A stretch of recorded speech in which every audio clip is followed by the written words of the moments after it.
The Wonderful Wizard of Oz, Chapter 5.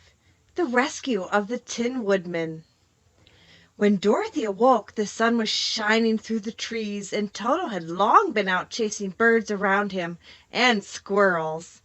She sat up and looked around her. There was the Scarecrow, still standing patiently in his corner, waiting for her. "We must go and search for water," she said to him. "Why do you want water?" he asked. "To wash my face clean after the dust of the road, and to drink, so the dry bread will not stick in my throat."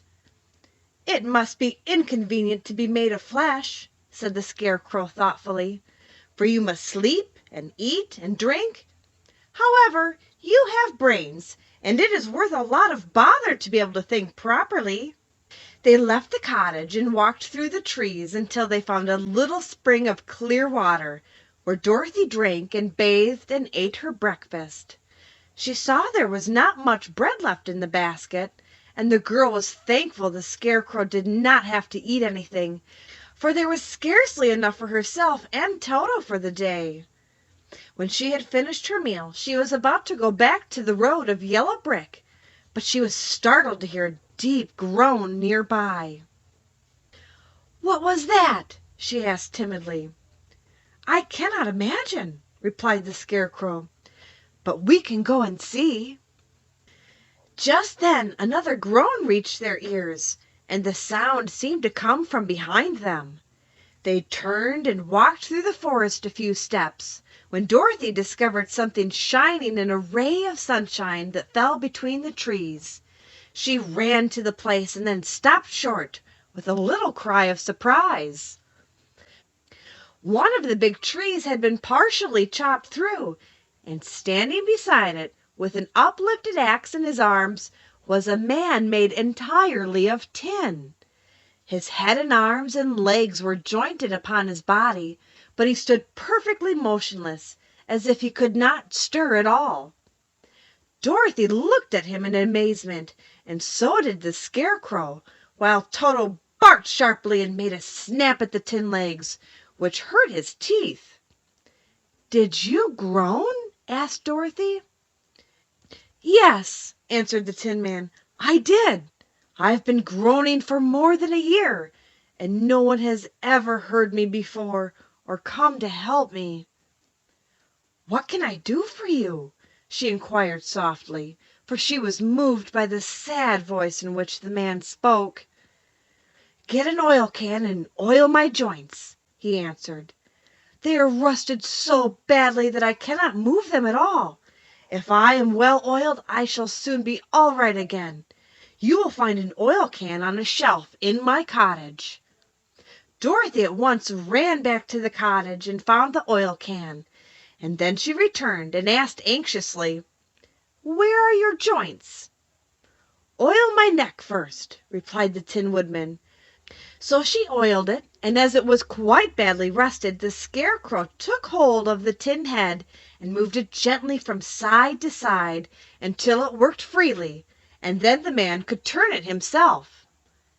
"Now oil the joints of my arms," he said, and Dorothy oiled them, and the Scarecrow bent them carefully until they were quite free from rust and as good as new.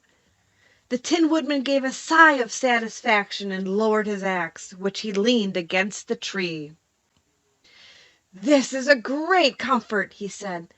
"I have been holding that axe in the air ever since I rusted, and I'm glad to be able to put it down at last. Now, if you will oil the joints in my legs, I shall be all right once more." So they oiled his legs until he could move them freely, and he thanked them again and again for his release, for he seemed a very polite creature and very grateful. "I might have stood there always if you had not come along," he said, "so you have certainly saved my life. How did you happen to be here?" "We are on our way to the Emerald City to see the Great Oz," she answered, "and we stopped at your cottage to pass the night."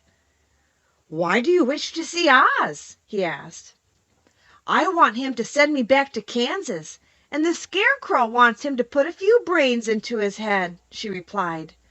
The Tin Woodman appeared to think deeply for a moment. Then he said, "Do you suppose Oz could give me a heart?" "Why, I guess so," answered Dorothy.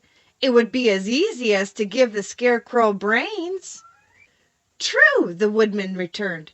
"So if you will allow me to join your party, I will also go to the Emerald City and ask Oz to help me." "Come along," said the Scarecrow heartily, and Dorothy added that she would be pleased to have his company. So the Tin Woodman shouldered his axe, and they all passed through the forest until they came to the road that was paved with yellow brick. The Tin Woodman asked Dorothy to put the oil can in her basket. "For," he said, "if I should get caught in the rain and rust again, I would need the oil can badly." It was a good bit of luck to have their new comrade join the party, for soon after they had begun their journey again they came to a place where the trees and branches grew so thick over the road that the travelers could not pass. But the Tin Woodman set to work with his axe and chopped so well that soon he cleared a passage for the entire party. Dorothy was thinking so earnestly as they walked along that she did not notice when the Scarecrow stumbled into a hole and rolled over to the side of the road. Indeed, he was obliged to call to her to help him up again. "Why didn't you walk around the hole?" asked the Tin Woodman. "I don't know enough," replied the Scarecrow cheerfully. "My head is stuffed with straw, you know, and that is why I am going to Oz, to ask him for some brains." "Oh, I see," said the Tin Woodman. "But after all, brains are not the best things in the world." "Have you any?" inquired the Scarecrow. "No, my head is quite empty," answered the Woodman. "But once I had brains, and a heart also, so having tried them both, I should much rather have a heart." "And why is that?" asked the Scarecrow. "I will tell you my story, and then you will know." So while they were walking through the forest, the Tin Woodman told the following story. "I was born the son of a woodman who chopped down trees in the forest and sold the wood for a living.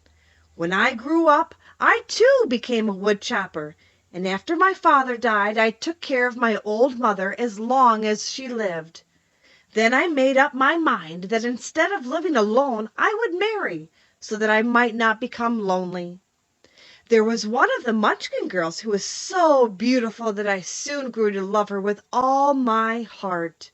She, on her part, promised to marry me as soon as I could earn enough money to build a better house for her. So I set to work harder than ever. But the girl lived with an old woman who did not want her to marry anyone, for she was so lazy she wished the girl to remain with her and do the cooking and the housework. So the old woman went to the Wicked Witch of the East and promised her 2 sheep and a cow if she would prevent the marriage. Thereupon the Wicked Witch enchanted my axe, and when I was chopping away at my best one day, for I was anxious to get the new house and my wife as soon as possible, the axe slipped all at once and cut off my left leg. This at first seemed a great misfortune, for I knew a one-legged man could not do very well as a wood chopper. So I went to a tinsmith and had him make me a new leg out of tin. The leg worked very well once I was used to it, but my action angered the Wicked Witch of the East, for she had promised the old woman I should not marry the pretty Munchkin girl. When I began chopping again, my axe slipped and cut off my right leg.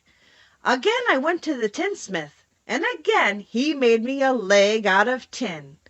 After this the enchanted axe cut off my arms, one after the other, but, nothing daunted, I had them replaced with tin ones. The Wicked Witch then made the axe slip and cut off my head, and at first I thought that was the end of me.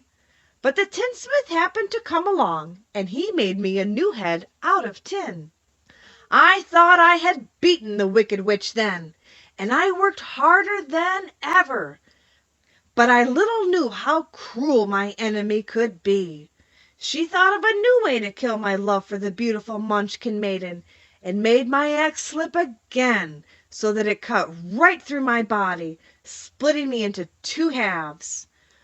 Once more the tinsmith came to my help, and made me a body of tin, fastening my tin arms and legs and head to it by means of joints, so that I could move around as well as ever.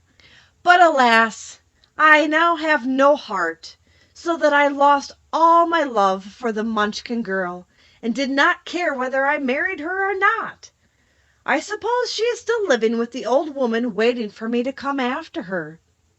My body shone so brightly in the sun that I felt very proud of it, and it did not matter now if my axe slipped, for it could not cut me. There was only one danger, that my joints would rust, but I kept an oil can in my cottage and took care to oil myself whenever I needed it. However, there came a day when I forgot to do this, and, being caught in a rainstorm, before I thought of the danger, my joints had rusted, and I was left to stand in the woods until you came to help me. It was a terrible thing to undergo, but during the year I stood there I had time to think that the greatest loss I had known was the loss of my heart. While I was in love I was the happiest man on earth, but no one can love who has not a heart, and so I am resolved to ask Oz to give me one. If he does, I will go back to the Munchkin maiden and marry her." Both Dorothy and the Scarecrow had been greatly interested in the story of the Tin Woodman, and now they knew why he was so anxious to get a new heart. "All the same," said the Scarecrow, "I shall ask for brains instead of a heart, for a fool would not know what to do with a heart if he had one." "I shall take the heart," returned the Tin Woodman, "for brains do not make one happy, and happiness is the best thing in the world." Dorothy did not say anything, for she was puzzled to know which of her two friends was right, and she decided if she could only get back to Kansas and Aunt Em, it did not matter so much whether the Woodman had no brains and the Scarecrow no heart, or each got what he wanted. What worried her most was that the bread was nearly gone, and another meal for herself and Toto would empty the basket. To be sure, neither the Woodman nor the Scarecrow ever ate anything, but she was not made of tin nor straw, and could not live unless she was fed.